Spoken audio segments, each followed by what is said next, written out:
तो जी नमस्कार दोस्तों, आप लोग देख रहे हैं बीडी भोजपुरी और आप सभी को बता दूं खेसारी लाल यादव जी का बहुत ही शानदार गाना रिलीज़ हुआ पुराने म्यूजिक पर और गाने का नाम है चमर तारी थाना भइल होली सॉन्ग रक्षा गुप्ता के साथ में। और रिव्यू की बात करें तो गाना का म्यूजिक जो है वो पुराने हिंदी गाने का म्यूजिक है। जी हाँ, आप लोग हिंदी गाना अगर सुनते हैं तो आप सभी को पता चल जाएगा कि किस गाने का ये म्यूजिक है।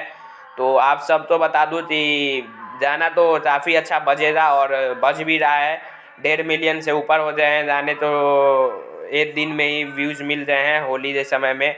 और सुजा म्यूजिक वर्ल्ड यूट्यूब चैनल पर गाना रिलीज़ हुआ है। म्यूजिक काफ़ी ज़बरदस्त है, वीडियो क्वालिटी भी अच्छा है। बात करें खेसारी लाल यादव की गायकी की तो वो भी काफ़ी शानदार रही है। म्यूजिक थोड़ा अप है लेकिन ठीक ठाक है गाना, आप सभी को काफ़ी पसंद आएगा। तो अगर आपने नहीं सुना है तो जाइए सुजा म्यूजिक वर्ल्ड पर और खेसारी लाल का नया गाना चमर तारी थाना भइल ज़रूर सुनिए। मैं मिलता हूँ आपसे किसी नए वीडियो में। जय हिंद।